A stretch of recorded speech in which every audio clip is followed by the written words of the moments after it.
$1.7 billones a la economía mundial. Toda vez que existen riesgos, Más del 90% son MIPYMES, que generan 80%. Dame 20 minutos de tu tiempo y yo a cambio te daré información sobre los temas más relevantes en materia de comercio exterior, fiscal y aduanas con un toque humano. Y hagamos un trueque, un podcast de TLC Magazine México. Hola, ¿qué tal? Buenas tardes, bienvenidos a una edición más de Hagamos un Trueque. Y estamos el día de hoy, pues vamos a tener un tema a cargo del maestro Omar Lara, que se está conectando en estos momentos, formas de silencio administrativo. Y bueno, pues queremos también que nos digan, ya nos empezaron a poner aquí en el chat de dónde nos están viendo el día de hoy. Le doy la bienvenida también a los panelistas, doctor Máximo Carvajal, al Vista Antonio Carballido y al maestro Héctor Castro. Bienvenidos. Por ahí también se está uniendo el ingeniero Enrique y bueno, el maestro Omar, que ya mencionaba que ya estaba uniéndose. ¿Qué tal? Bienvenido, maestro. Y bueno, pues que también él es catedrático, ya saben, de Trade and Law College, entonces siempre muy interesantes sus ponencias. Y bueno, si me permiten, voy a presentar su semblanza. El maestro Omar Lara es licenciado en Derecho por la Universidad Veracruzana, especialista en el área constitucional y administrativa por la Universidad Autónoma de Baja California y cuenta con maestría en Ciencias Jurídicas por la UABC. Cuenta con diversos cursos y diplomados en Derecho Fiscal y Comercio Exterior, así como el curso de preparación para secretario de Acuerdos del Poder Judicial Federal. ¿Es correcto? Es catedrático de las materias de Derecho Administrativo, Fiscal y Aduanero desde 2008 en diversas instituciones de educación superior. Es expositor y articulista en temas fiscales, administrativos y aduaneros. Ejerce como abogado postulante desde 1999 y desde 2004 se especializó en las áreas de fiscal, administrativa y aduanera. Actualmente es socio de la firma Lara González, tributario del grupo de consultoría empresarial Red Jurídica, especializada en las áreas laboral, seguridad social, fiscal, administrativa, comercio exterior y aduanas. Y le damos la bienvenida, maestro, pues con este tema importante.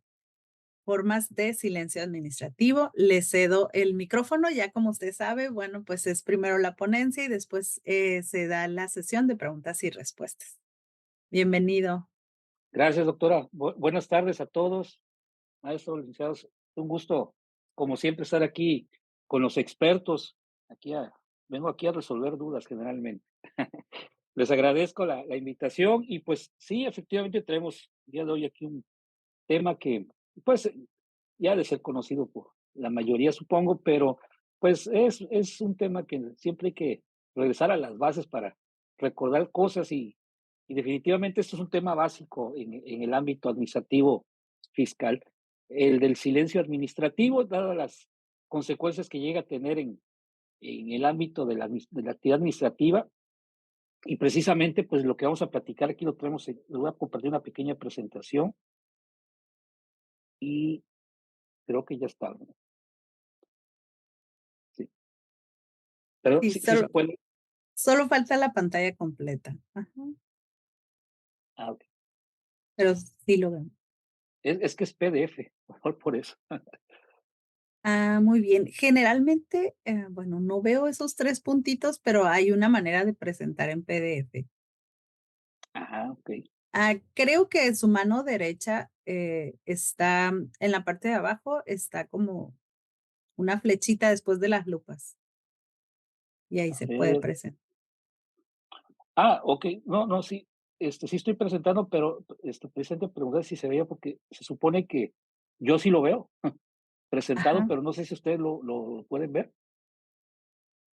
Sí lo vemos, sí se ve bien.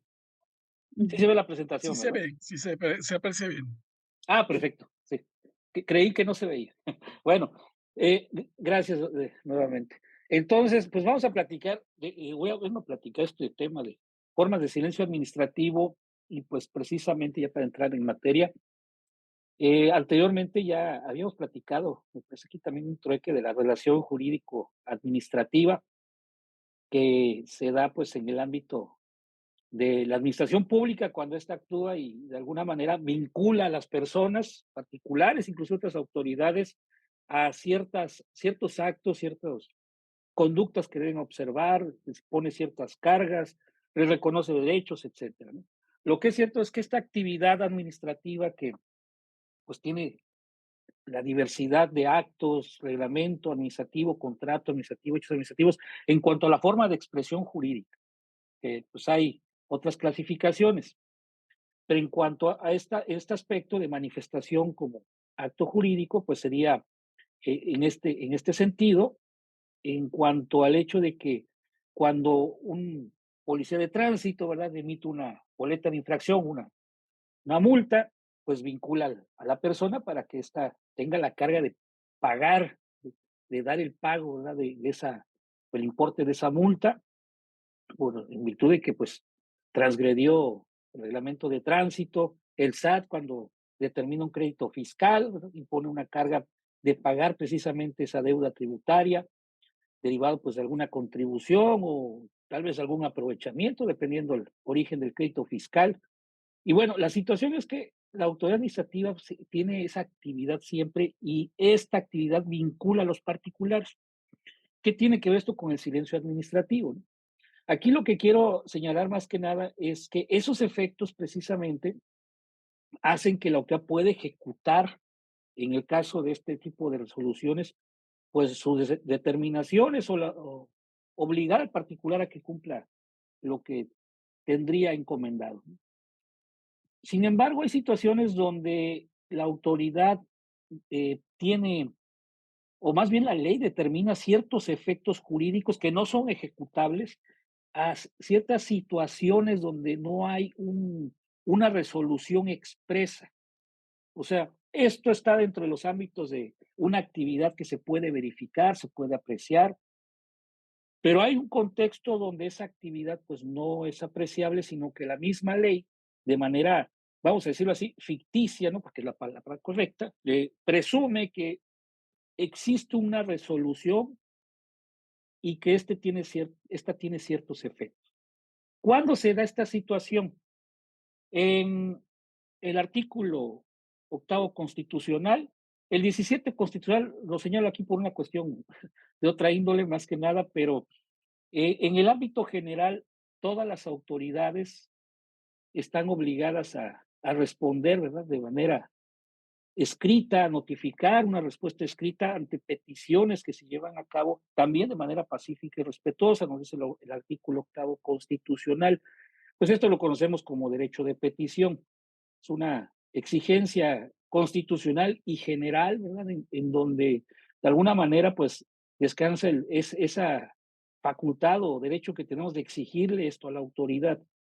El 17 constitucional pues no es propiamente el derecho de petición, lo señalo únicamente porque también es una forma de exigencia, aunque ya aquí entra el ámbito jurisdiccional, donde pues le podemos exigir a un tribunal que emita una resolución, una sentencia, donde resuelva un asunto que se le plantea, una controversia, y pues esto igual es exigible, pues ahí también existe la cuestión del amparo, pero no es el tema que vamos a tratar hoy.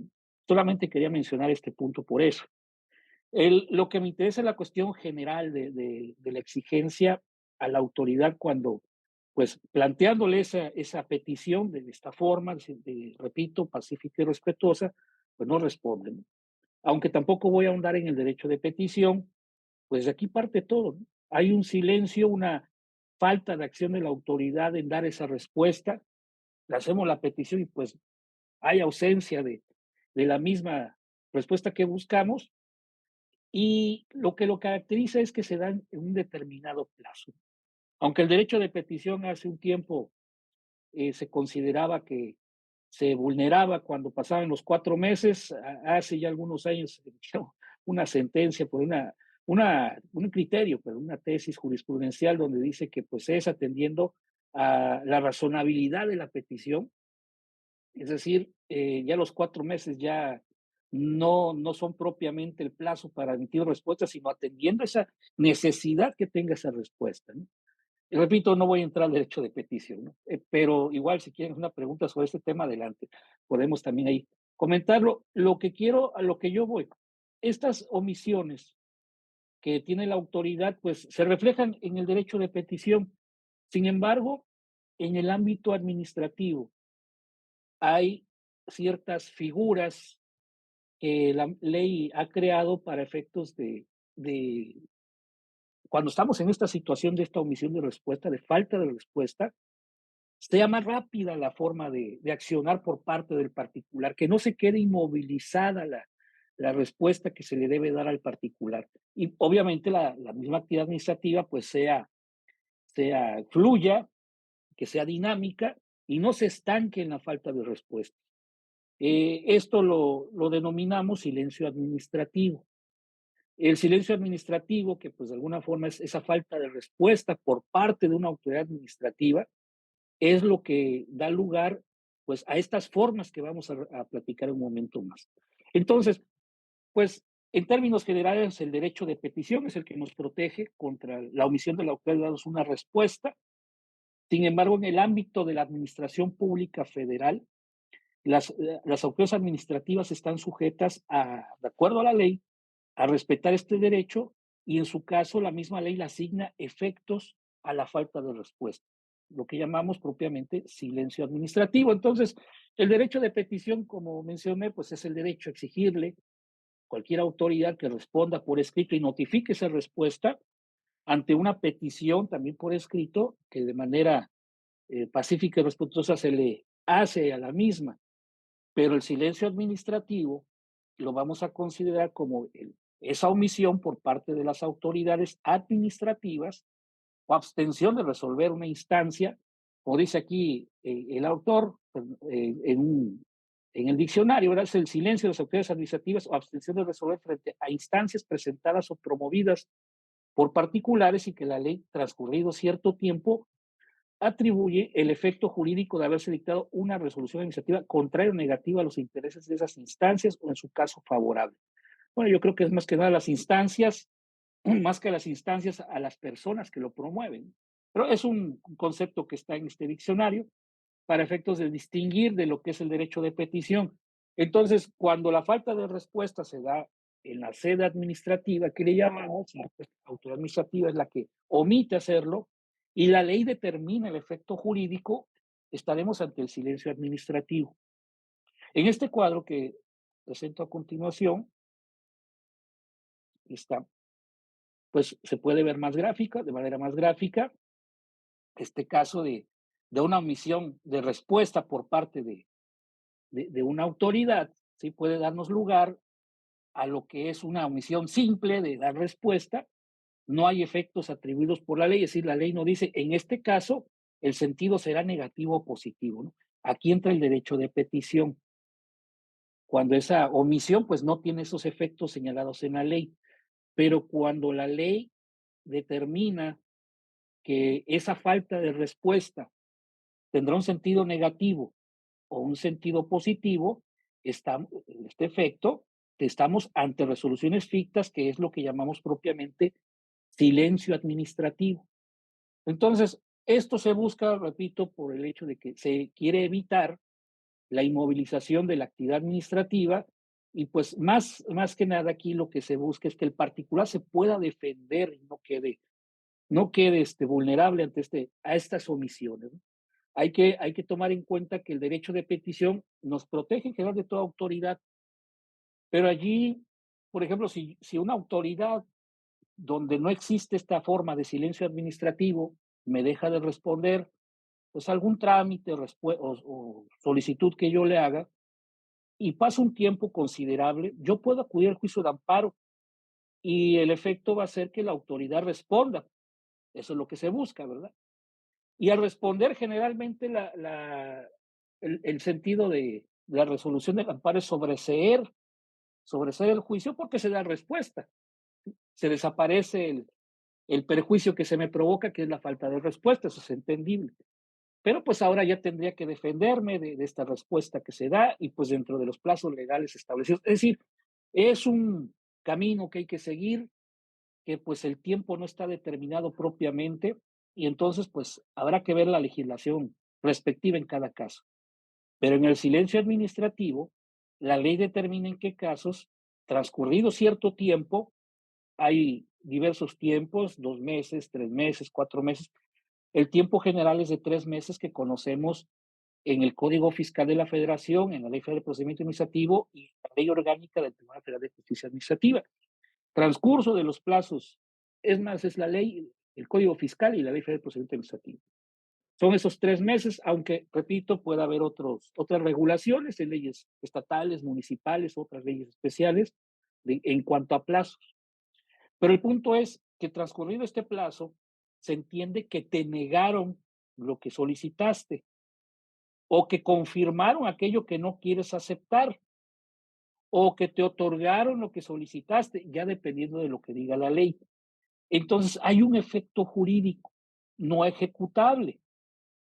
Ejecutable es cuando, pues yo tengo un crédito fiscal debidamente determinado, de una autoría fiscal, ¿verdad? Una visita domiciliaria, y pues transcurrido el plazo de los 30 días, se hace ejecutable el crédito si no lo he pagado, inician el procedimiento económico coactivo, el procedimiento administrativo de ejecución, pues me embargan bienes, los rematan, etcétera. O sea, hay una ejecución, aquí no. Aquí, si yo pido que se declare o se deje sin efectos una resolución donde me determina un crédito fiscal y no se resuelve en el plazo establecido y se trata de negativa ficta, pues se va a entender que me negaron lo que pido. Pero esa resolución ficta, como lo mencionamos, no se puede ejecutar, sino que la autoridad sigue todavía obligada a dar respuesta y yo pues puedo esperar, ¿no? Lo explico un momento más. Entonces, esa es la diferencia, ¿no?, entre el silencio administrativo propiamente y lo que es una omisión que da lugar a violación al derecho de petición. Ahora, como mencionaba yo, dentro de la cuestión de la relación jurídica, pues la actividad administrativa, ya sea un acto administrativo, ya sea el efecto que tiene la norma de un reglamento, por ejemplo, o el acuerdo de voluntades de un contrato o un hecho administrativo, pues van a generar efectos jurídicos que sí vinculan a la administración pública con las personas.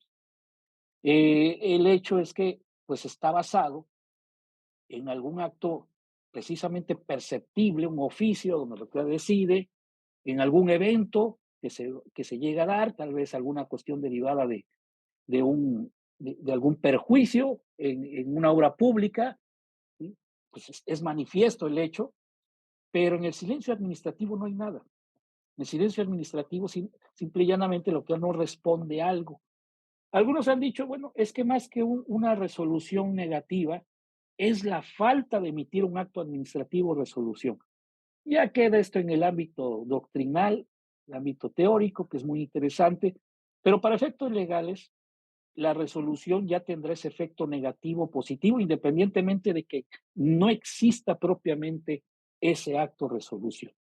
Entonces, una resolución expresa es aquella que, pues, efectivamente la voluntad de la autoridad se manifiesta propiamente a través de estos actos administrativos, reglamentos, contratos o por hechos derivados de la actividad administrativa, pues hay un evento tangible como un perjuicio que pues va a provocar los efectos jurídicos. Y en el silencio administrativo no existe, pero son vinculantes. En este caso, el hecho de que la autoridad deje de responder, pues vamos a pensar en una solicitud de devolución de impuestos, no te da respuesta, pues tú ya tienes el derecho de exigir a través del Tribunal Federal de Justicia Administrativa, pues este acto negativo, es decir, la omisión de devolverte, basado en una resolución que aunque no existe, se presume que fue en sentido negativo. Son los entonces efectos vinculantes que nos permiten acudir a atacar este tipo de situaciones. ¿Cuáles son este tipo de formas y en qué normas se encuentran? Aunque aquí yo menciono las normas generalmente conocidas, ¿no?, a nivel federal, Código Fiscal y Ley Federal de Procedimiento Administrativo, como mencioné hace un momento, pues en la diversidad de normas estatales, municipales y leyes especiales federales, pues pueden existir regulaciones que establezcan estas formas de silencio administrativo, ya sea negativo o con efectos positivos. Ya habrá que ver cada caso y pues determinar pues lo que se va a proseguir, ¿no? Puede haber casos donde al no estar regulados a nivel estatal, generalmente, y a nivel municipal podamos acudir pues a una instancia en un juzgado de distrito en virtud de que se da una violación al derecho de petición, aunque adelantándome un poco a lo que vamos a ver más adelante, a nivel federal, básicamente la actividad de los órganos administrativos que están sujetos a, pues a lo que es la Jurisdicción Nacional Federal de Justicia Administrativa, cualquier omisión que den a peticiones o instancias, resolución de procedimientos, pues va a derivar en una negativa ficta, ya que hay una regulación general por parte del Tribunal Federal de Justicia Administrativa. Pero fuera de esa regulación general, el artículo 37 nos dice lo siguiente, les voy aquí a dar lectura, aquí se puede ver el cuadro, que es dice las instancias o peticiones que se formulen a las autoridades fiscales deberán ser resueltas en un plazo de 3 meses. Transcurrido dicho plazo sin que se notifique la resolución, el interesado podrá considerar que la autoridad resolvió negativamente. Este es el efecto negativo que mencionamos. E interponer los medios de defensa en cualquier tiempo posterior a dicho plazo, mientras no se dicte la resolución o bien esperar a que esa se dicte. Es lo que decíamos. Se entiende que es de manera negativa, pero realmente la autoridad no puede ejecutar esta resolución ficta. Tendrá en todo caso que resolver la instancia planteada y el particular pues podrá esperar o impugnar una vez cumplidos los 3 meses esta falta de respuesta. Claro que hay reglas para todo esto. En este momento solamente voy a enunciar las formas. Y bueno, en algunos casos dice el plazo para resolver las consultas, acá se referencia al artículo 34A, será de 8 meses, hay otros plazos.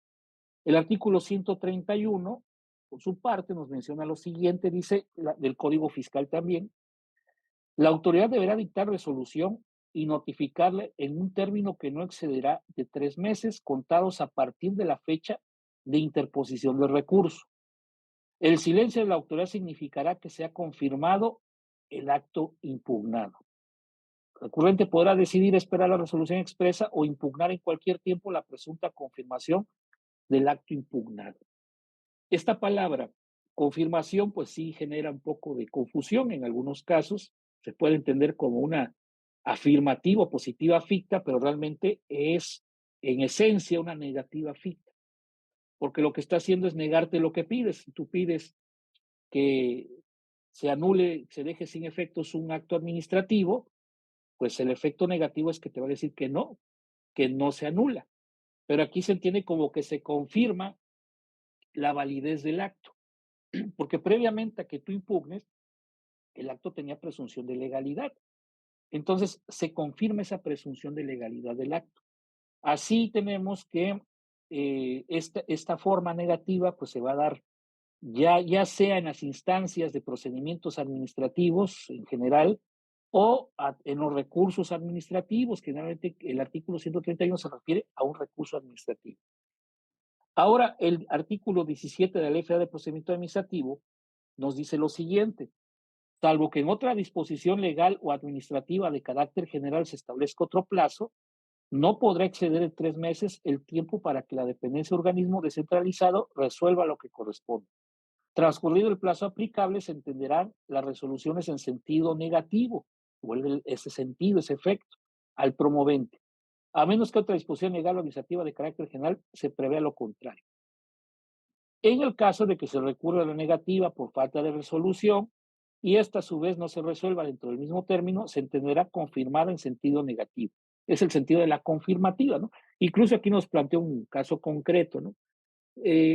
Vamos a pensar que planteo alguna petición ante alguna autoridad administrativa, no me responde en el plazo de los 3 meses, se configura la negativa ficta y voy al recurso de revisión, que es el que regula la Ley Federal de Procedimiento Administrativo.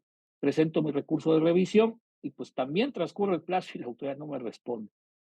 Y la pregunta es negativa sobre negativa, ¿no? Aquí no es matemático, ¿no? Como el hecho de que que los signos positivos, ¿no? Te van a dar allí positivos, los signos negativos y todo este tipo de cosas, ¿no? Así no funciona aquí. Aquí la cuestión es una confirmación, ¿no? O sea, ¿confirmación de qué? De que te negaron lo que pediste fictamente. Esa es la cuestión de la confirmativa ficta, ¿no?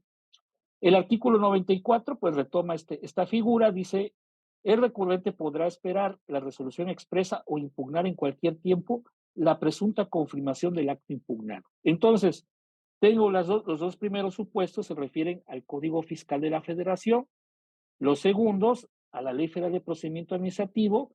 En el primer caso del Código Fiscal es la negativa ficta, en el segundo caso es la confirmativa ficta.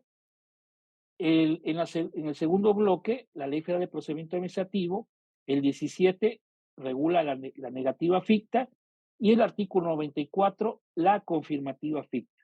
Todo esto que mencioné son resoluciones de silencio administrativo en sentido negativo. Ahora, en sentido positivo, pues resulta que en materia tributaria pues no existe la positiva ficta o afirmativa ficta. Solamente se da en el ámbito administrativo. Parece por ahí que también en cuestiones de consultas sobre clasificación arancelaria se maneja por allí la positiva ficta.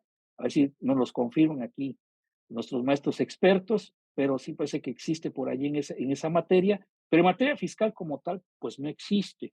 Ahora, lo que regula la Ley Federal de Procedimiento Administrativo es lo siguiente, dice, a petición del interesado se deberá expedir constancia de tal circunstancia dentro de los 2 días hábiles siguientes a la presentación de la solicitud respectiva ante quien deba resolver. Igual constancia deberá expedirse cuando otras disposiciones prevean que transcurrido el plazo aplicable la resolución deba entenderse en sentido positivo.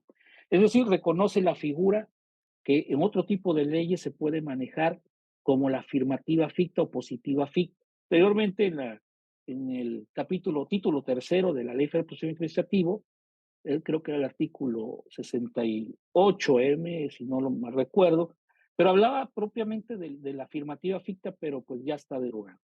Sin embargo, el artículo 17 sigue reconociendo esta figura y prevé la posibilidad de que en las leyes establezca esta figura, ¿no?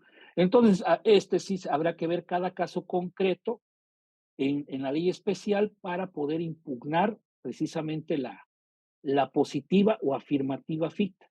Y digo que en el caso de la afirmativa, la ley sí lo debe indicar porque en materia de negativa ficta se ha generalizado la figura derivado de la regulación que hay en el Tribunal Federal de Justicia Administrativa, lo cual vamos a ver en un momento más. Entonces, hasta aquí, pues tenemos estas formas de silencio administrativo en cuanto a sus efectos, ¿verdad? Y pues aquí los podemos ver. Los efectos negativos nos van a dar lugar a una negativa ficta y los efectos o a una confirmativa ficta, y el efecto positivo nos va a dar una forma de afirmativa ficta o también llamada positiva ficta. Esto, decía yo, pues sí genera efectos, vinculan al particular, pero vuelvo al punto, no se pueden ejecutar. Sin embargo, la afirmativa ficta sí lleva implícita la exigencia que el particular puede hacer a la autoridad para que se le reconozca que se ha configurado la afirmativa ficta y esta expida una constancia donde le acredite que efectivamente el silencio administrativo derivó en una afirmativa ficta. Por ejemplo, un permiso. Si yo solicito un permiso para X actividad y si en el reglamento que regula este permiso se dijera que si transcurridos 3 meses, 2 meses, 4 meses, ya depende de la norma respectiva, si transcurrido el plazo señalado, la autoridad no da respuesta, se entenderá que se concede lo solicitado. Esa es la figura de la afirmativa o confirmativa o positiva ficta. Entonces, solicito en trámite un permiso y si la autoridad no me responde en el plazo respectivo, pues se va a entender que me lo otorgaron. Entonces, yo tendré que acudir ante la autoridad para que me expidan la constancia de que efectivamente yo ya cuento con mi permiso por esta figura de silencio administrativo. El problema es que aquí le dejan otra vez a la autoridad la posibilidad de decir si se configura o no esta situación, ya que obviamente pues puede haber peticiones que sean totalmente improcedentes, ¿no? Y en este caso, pues vamos a pensar que si se dejara todo solo en la positiva o afirmativa ficta, pues cualquier situación, hasta ilegal, se pudiera autorizar, ¿no? Entonces, queda todavía sujeto a que la autoridad dé esta constancia, pero si la autoridad se niega a dar esta constancia, yo puedo impugnar esta omisión también. Entonces, visto así, la negativa, la confirmativa y la afirmativa ficta son formas que, aunque donde no existe una resolución como tal, le permiten al particular defenderse, no quedar vulnerable ante esta omisión de la autoridad, y pues también que la actividad administrativa, la dinámica administrativa, pues no se detenga, no se quede estancada, ¿no? Decía yo hace un momento que en cuestión de afirmativa ficta, esta sí debe estar expresamente indicada en la norma, la negativa también, pero hay casos donde no es necesario porque pasa esto en cuestión de negativa ficta. Este artículo tercero es del actual, la ley orgánica del Tribunal Federal de Justicia Administrativa, y nos dice lo siguiente: el tribunal conocerá de los juicios que se promuevan contra las resoluciones definitivas, actos administrativos y procedimientos que se indican a continuación. Su fracción 15ª nos señala las que se configuren por negativa ficta en las materias señaladas en este artículo por el transcurso del plazo que señala en el Código Fiscal de la Federación, los 3 meses, la Ley Federal de Procedimiento Administrativo, también 3 meses, o las disposiciones aplicables. O sea, si una ley especial regula el silencio administrativo, pues también se considera en el plazo establecido.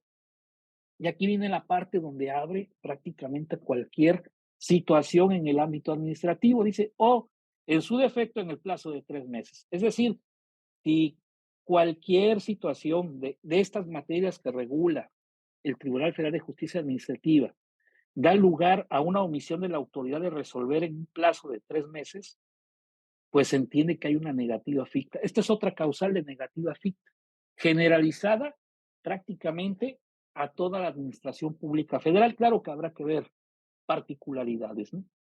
Pero la negativa ficta no funciona así.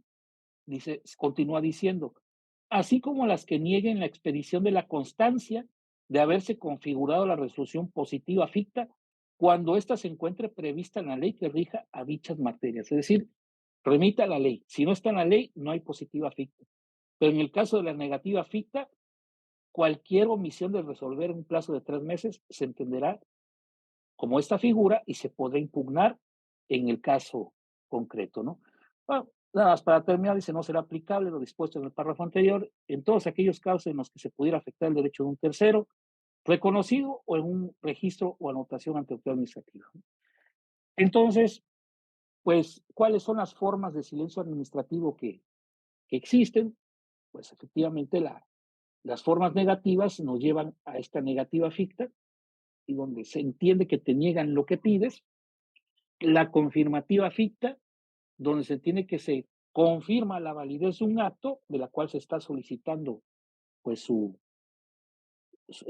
que se deje sin efectos, o la afirmativa ficta o positiva ficta, que implica que se entiende que te otorgan lo que pides. Otra figura de afirmativa ficta me parece que en esta situación de regulación del régimen de registro de empresas que prestan servicios especializados, si transcurrido el plazo establecido en esa regulación, no te dan respuesta, se entiende que autorizaron el registro. Es otra forma de positiva ficta que hay allí, ¿no?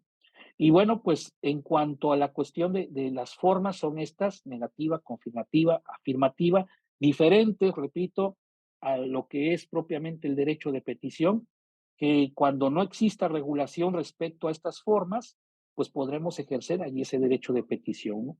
Y bueno, pues sería por el momento pues lo que íbamos a platicar. Ahora sí, pues si hay preguntas, con mucho gusto, pues estamos aquí a disposición. Gracias. Gracias, gracias. Bueno, pues sí tenemos aquí una pregunta, a ver, para empezar. Eh, Dice que en mi caso el Infonavit me reestructura sin que yo haya firmado nada. un despacho que cobra créditos por ser morosos. Yo le pedí al Infonavit que me diera la prueba donde firmó. Pasaron más de 3 meses y mi abogado solicitó la negativa ficta. Luego, vino al domicilio Infonavit y pegó una hoja en mi domicilio. El abogado solicitó amparo, pero esto fue en 2019. Dice que no sabe nada. ¿Qué podría hacer? Ok, aquí hay que ver algo, a veces es difícil distinguir la situación en cuanto a la naturaleza del acto, porque efectivamente el Infonavit es un órgano administrativo descentralizado, es un órgano descentralizado de la administración pública paraestatal que está sujeto pues a las normas administrativas y fiscales y definitivamente pues puede dar lugar a negativas fictas, pero generalmente esto se da en el ámbito de las relaciones entre el patrón y el Infonavit. Cuando se trata de situaciones derivadas de los créditos fiscales, como de los créditos de vivienda, ¿no? Más que nada puede tener un efecto de carácter civil, aunque aquí efectivamente, como lo plantean, pues fue una situación mm, que puede entrar dentro del ámbito de naturaleza administrativa. Puede entrar, no lo digo de forma determinante, ¿no?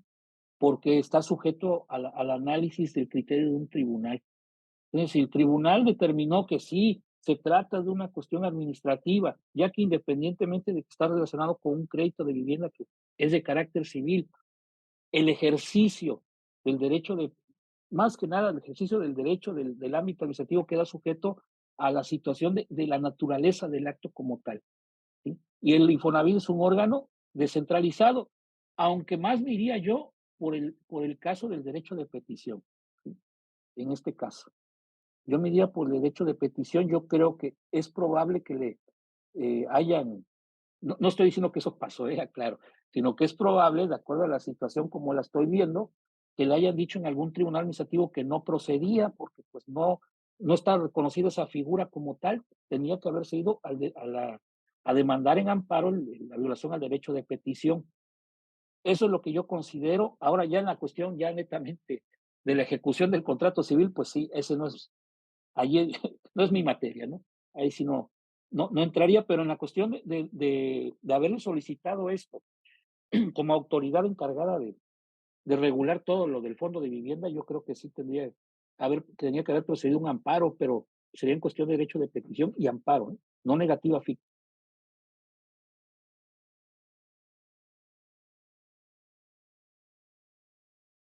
Ah, muy bien, le da las gracias y bueno, pues quisiera abrir el micrófono a nuestros panelistas.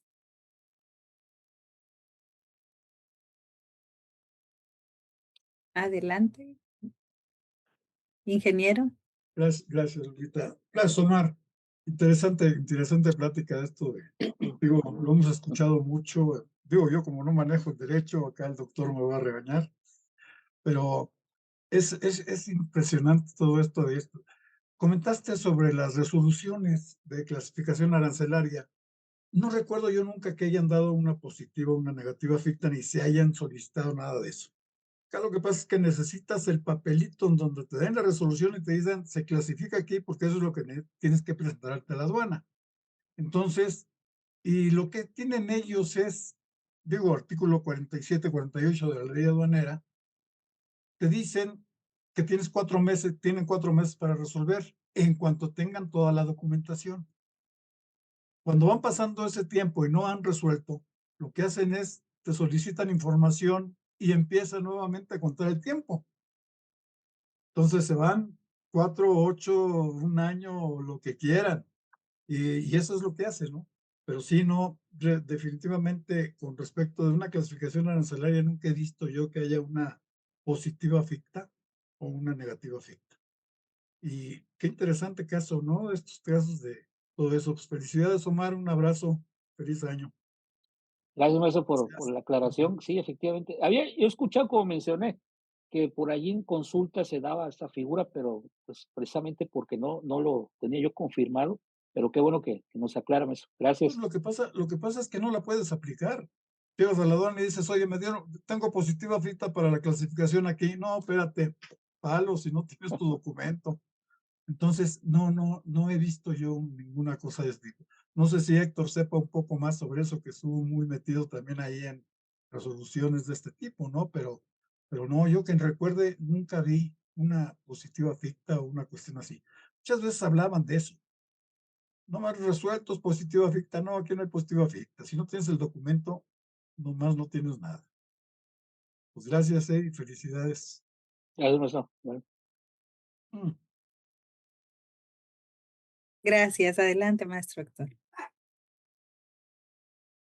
Bien, como comenta Enrique, el tema que se abordó el día de hoy, Omar, verdaderamente difícil, sobre todo porque no es raro que a la autoridad se le venzan los plazos para emitir resoluciones, aunque en la práctica, las normas indican que los plazos con los que cuenta la autoridad para dictar la resolución corren a partir del momento en el que se encuentra debidamente integrado el expediente.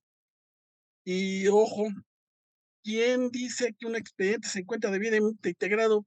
La autoridad. Entonces, la autoridad utiliza ese subterfugio para mandarte requerimientos de alguna información y que no se le vence el plazo de resolución. Lo hacen por dos razones. La primera de ellas es para evitar responsabilidades administrativas, porque incurren en faltas que trae aparejada una sanción.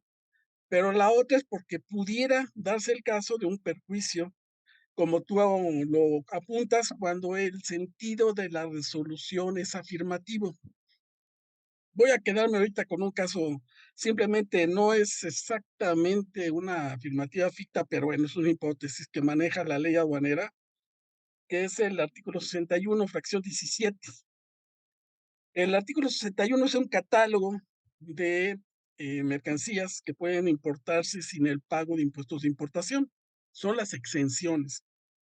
Y en el artículo, en la fracción 17, dice, a ver, cuando tú donas mercancía para de atender desastres naturales o contingencias de esa naturaleza, y si esas mercancías para su introducción al país están sujetas a regulaciones y restricciones no arancelarias, entonces pídele opinión a la autoridad competente para que te diga si está de acuerdo o no con que se importen. Eso es todo. Y dice la norma, si la autoridad dentro de un plazo de 10 días no te dicta resolución, considera que la opinión fue favorable, una afirmativa ficta, y concede la autorización correspondiente para que pueda importarse la mercancía sin el pago de contribuciones. Ese es un supuesto que contempla la ley aduanera. Anteriormente, yo lo busqué, pero no lo pude localizar. Anteriormente, la ley aduanera establecía lo siguiente en el artículo 48, 49. Uno de los dos, el 49 está derogado. Pudiera ser que en el 49 fuera, pero en concreto, el supuesto es, o era, cuando tú tienes duda de la clasificación arancelaria de una mercancía, impórtala con la que tú quieras, con la que tú creas que es conveniente, pero formula consulta y cumple las regulaciones y restricciones de ambas fracciones arancelarias. Si transcurrido el plazo que la autoridad tiene para emitir la resolución no la dicta, se entenderá que la clasificación arancelaria, la fracción arancelaria que tú utilizaste fue la correcta. Esa era la positiva ficta.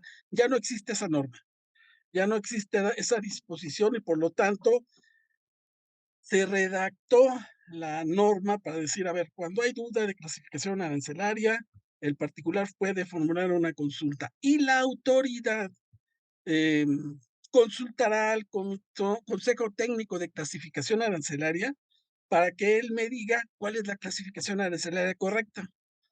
Las normas para formular la resolución correspondiente y quienes intervienen están en el anexo 6 de las reglas de carácter general en el apartado A. Y el apartado B del anexo 6 trae los criterios de clasificación arancelaria que en su caso puedan ser emitidos por el comité correspondiente. Simplemente es una cuestión anecdótica. Enrique es el experto, ahora yo se la cambio, Enrique es el experto, pero anteriormente estábamos con la sexta enmienda del sistema armonizado de designación y codificación de mercancías y el anexo 6 tenía un criterio de clasificación arancelaria.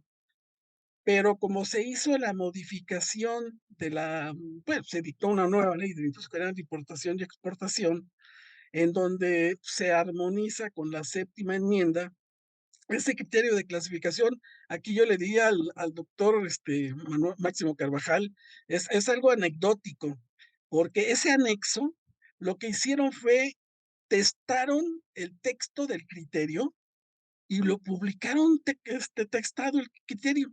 Hagan de cuenta que yo pongo ahí que ese criterio tiene que quitarse, pero lo testo para que en las consultas me digan si están de acuerdo o no. Lo publicaron y ese anexo se ha publicado igual todo el tiempo. Lo interesante del caso es que en la sexta enmienda y en la séptima enmienda, la fracción arancelaria y el número, ahí se me escapó ahorita el número económico, pero en concreto, Nico, no el NICO no cambió, número de identificación no cambió, y entonces, pues ese criterio podría haber prevalecido sin necesidad de cambiarlo, pero bueno, al final de cuentas lo testaron. Yo lo que platico en el aula es, consideren ese criterio vigente, aunque no sea cierto, porque legalmente no lo es, pero el criterio, la razón para sostener que el criterio de clasificación era correcto, sigue subsistiendo porque la fracción y el NICO no cambiaron. Pero desde el punto de vista legislativo, de técnica legislativa, es una barbaridad lo que hicieron. Regresando al tema de la negativa, o los efectos que tiene el silencio de la autoridad, me parece de lo más atinado el comentario del doctor, en el sentido de que la autoridad se queda callada, la ley establece una consecuencia, que es o tengo por negada la petición o tengo por confirmado el acto, pero no puede ejecutarse, y al no poderse ejecutar aparecen las siguientes consecuencias. Yo interpongo un recurso de revocación. Durante el recurso de revocación me dan un plazo para que yo reciba la resolución de la autoridad, pero al mismo tiempo me dan un beneficio, que es no garantizar el interés fiscal. Transcurrido el plazo en que se debe dictar la resolución, la autoridad está calladita y diríamos que de alguna manera se confirma la resolución de manera ficta. Yo me puedo ir al Tribunal Federal de Justicia Administrativa o me puedo quedar callado y esperar que me dicten la expresa. Pero la unidad administrativa que recauda reanuda el procedimiento administrativo de ejecución, y entonces yo tendría o me estaría en la obligación de garantizar el interés fiscal, aunque me encuentre en el supuesto de que me fui al recurso para no garantizar. Pero es muy interesante el tema, es muy interesante porque realmente cuando uno demanda la nulidad o se va al amparo, lo único que provoca es que la autoridad dicte la resolución. Esa es la realidad. Nos regresamos al momento en que me dictaron la resolución, me hago conocedor de ella y ahora sí, enderezo los medios de impugnación que en su caso juzgue yo que me resulten favorables. Ya nada más para comentar un último criterio que seguramente ahorita ha de ser del conocimiento de todos ustedes. Acaba de salir un criterio del colegiado en materia administrativa de la Ciudad de México, en el sentido de que la ANAM está ejerciendo facultades inconstitucionalmente, y aguas, porque entonces todos los actos de la autoridad expresos son inconstitucionales. Bien interesante el tema, pero simplemente es el tema de hoy. Muchísimas gracias por el comentario, es un tema de reflexión y por cierto, positivas hay más, ¿sí? Hay más positivas en la ley aduanera y el reglamento y en las reglas de carácter general, pero hay que hacerles un recorrido. Lo dejamos para la siguiente ocasión. Fue la negativa. Muchas gracias. Gracias, maestro. Gracias, pues como te decía, sí, definitivamente es un tema complejo y en materia aduanera y comercio exterior, pues creo que hay mucho que ahondar. El hecho es que sí, efectivamente hay, y es otro tema también, ya la impugnación en el tribunal, o sea, porque trae muchas aristas allí, como, por ejemplo, que solamente se limita a que la autoridad pueda tratar el fondo del asunto, y entonces allí se dan algunas cosas un tanto interesantes, como por ejemplo, si yo presento un recurso ya fuera del plazo, o sea, pasó un año, lo presento y no me responde la autoridad en el plazo, se confirma la negativa ficta, me voy al juicio contencioso y la autoridad dice, allí alega la cuestión formal, procesal precisamente derivada de la extemporaneidad del recurso, pero como está limitado al fondo, ya no puede alegar que estaba fuera del plazo, y entonces prácticamente se revive un asunto que esté fuera del plazo, eso lo veo como tip.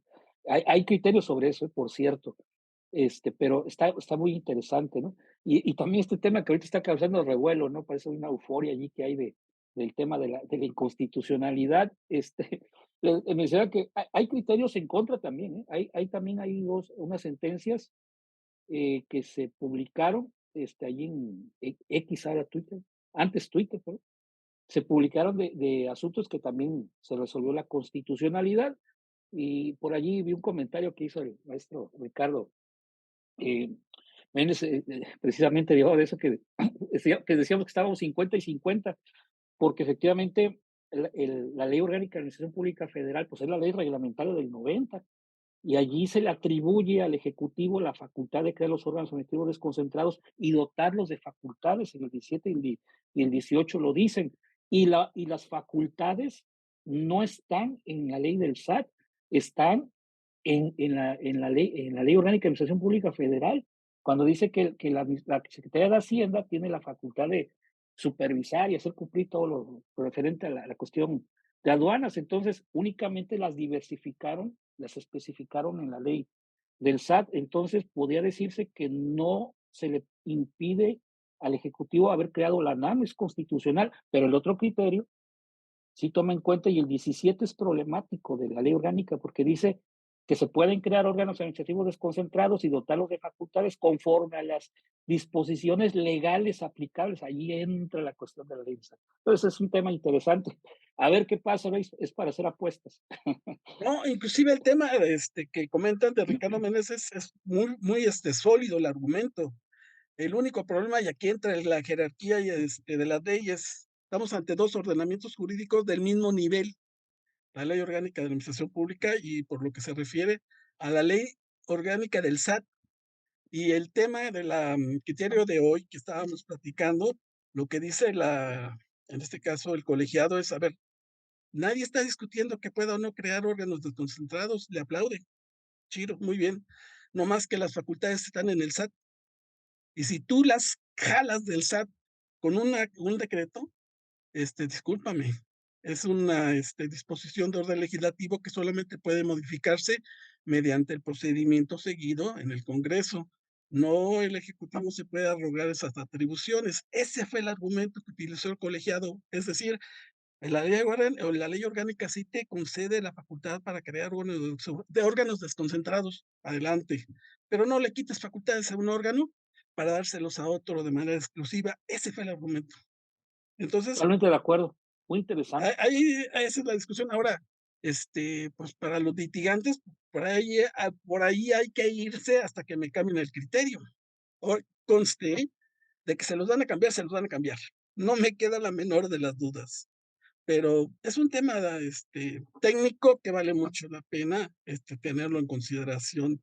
Reitero, lo más doloroso del tema de la, negativa o afirmativa ficta es que la autoridad se queda en silencio, causándonos un perjuicio importante. Ahorita estamos hablando desde el punto de vista técnico, quedémonos desde el punto de vista de la repercusión que tiene en mi actividad, diríamos, diaria.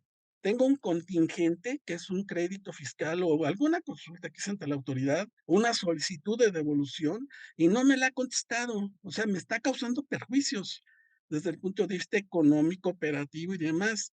No nada más es que se quede callada, es que me causa con problemas. Es más, hasta me está obligando a ir a litigar en una segunda instancia, a lo mejor innecesariamente.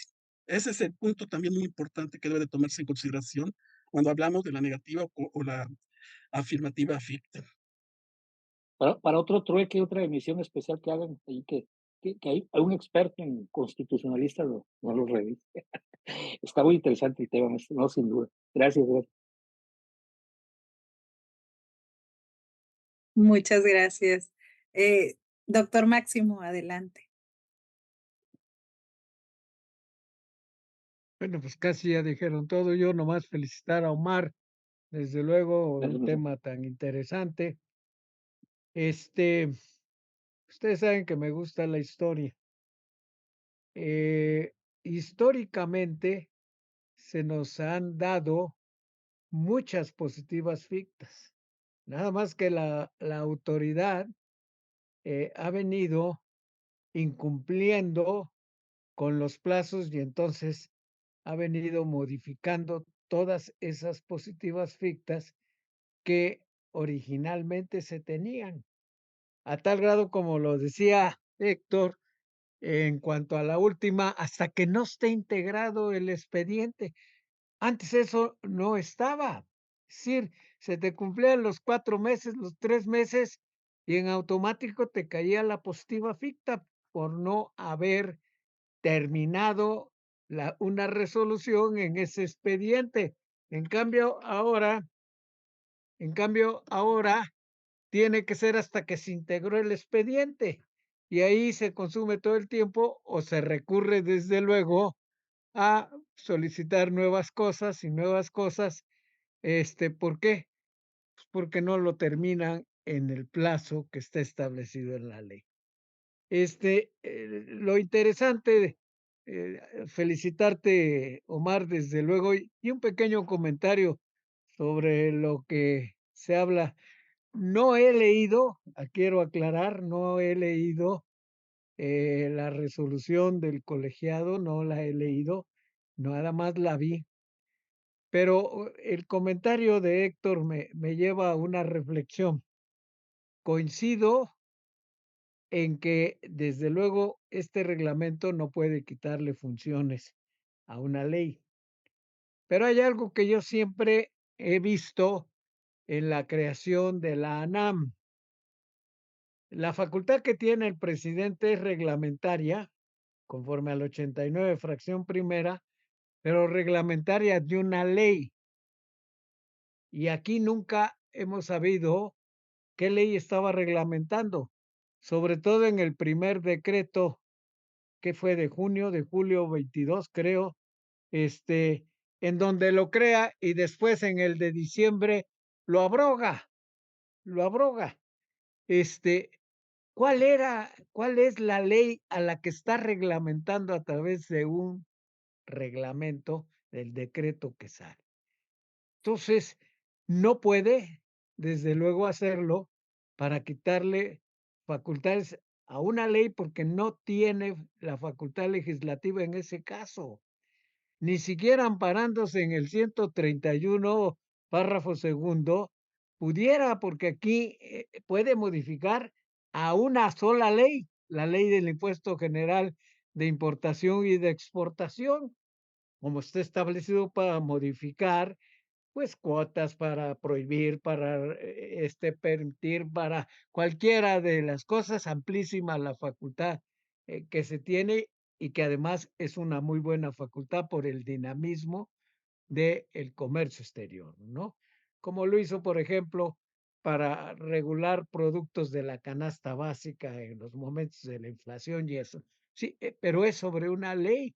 No tiene más que esa facultad que le da el 49 y el segundo párrafo, o también en el artículo 29 de la Constitución, cuando hubiera una situación de riesgo para el país, una invasión, cuando, como antes se conocía para utilizar el lenguaje anterior, la supresión de garantías individuales, ¿verdad? En ese momento sería una supresión de derechos humanos ya muy acotada a la facultad omnímoda que tenía el presidente en el artículo 29, que durante muchos años estuvo así y que afortunadamente en nuestro país solamente lo utilizó una vez, en 1941-42, cuando hunden los submarinos alemanes hunden a nuestros 2 barcos petroleros y entonces el presidente Ávila Camacho decreta el estado de excepción, declara la guerra al eje y entonces se legisla por parte del Ejecutivo, ¿no? Pero son los casos de excepción que se tienen. Aquí no la hay, y yo sí creo que no va a pasar. Y Héctor lo auguró también, no va a suceder, pero que hay una inconstitucionalidad, estoy seguro que la hay.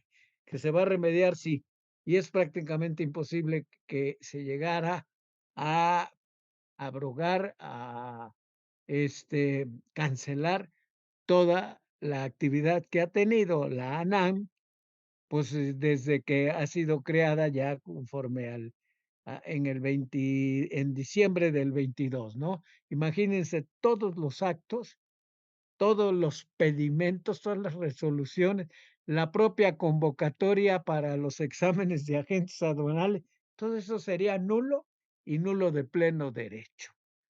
Entonces, esto, y más en un sistema como el actual y en un último año de gobierno, no va a suceder. Gracias y felicidades, Omar. Gracias, doctor. Y definitivamente ese punto del decreto delegado, o sea, la magnitud que tiene, que solo te recuerdo los casos, llevado a este análisis, definitivamente es importante también, muy importante. Y creo que sí, también estoy de acuerdo en lo que mencionan, que por este tema escabroso del orden público, el interés general y todo eso, definitivamente pues es muy complejo que vaya a declararse una inconstitucionalidad generalizada, ¿no? Gracias, doctor. Contrario a ti, gracias, espléndida tu participación. Muchas gracias, doctor. Bueno, pues vamos a entregarle el reconocimiento al maestro Omar y hagamos un trueque y TLC Magazine otorgan el presente reconocimiento al maestro Omar Lara por hacer un trueque en la plática virtual con el tema por formas de silencio administrativo el día 17 de enero de 2024 y lo firma nuestro presidente, el doctor Octavio de la Torre, y la maestra Daniela Martínez. Y bueno, pues los invitamos a seguirse conectando. Estamos a mitad de mes y la próxima semana pues estaremos aquí ya el día 22 con los retos del autotransporte con la maestra Claudia Sánchez y el día 24 la complejidad fiscal para el ejercicio 2024 y las alternativas legales para la solución de conflictos con el maestro Omar Garibo, egresado de Drayden Law College. También tendremos el día 29, tendencias de la fiscalización en materia de comercio exterior con la licenciada Lisette Herrera. Y para cerrar este mes, que va volando enero, el día 31 tendremos puertos marítimos, nodo generador de la economía en una nación, a cargo del maestro Miguel Ángel Reyes. Bueno, pues un placer estar con ustedes. Nos vemos la próxima semana. Hasta luego. Gracias, doctora. Gracias. Gracias. Hemos llegado al final del trueque de hoy. Muchas gracias por acompañarnos. Esto fue Hagamos un trueque vía Zoom, un evento de TLC Magazine México. Si te gustó esta plática, no olvides compartir cada evento con tus contactos, para que así continuemos esparciendo conocimiento y nos mantengamos actualizados. Encuentra todas nuestras pláticas a través de nuestra plataforma de educación en línea ingresando a www.tlcmagazinemexico.com.mx en la sección de cursos, donde podrás verlos nuevamente sin costo. Si estás interesado en algún tema específico, envíanos un mensaje a través de las redes sociales de TLC Magazine México y buscaremos un experto que pueda aclarar tus dudas. Esto fue Hagamos un trueque.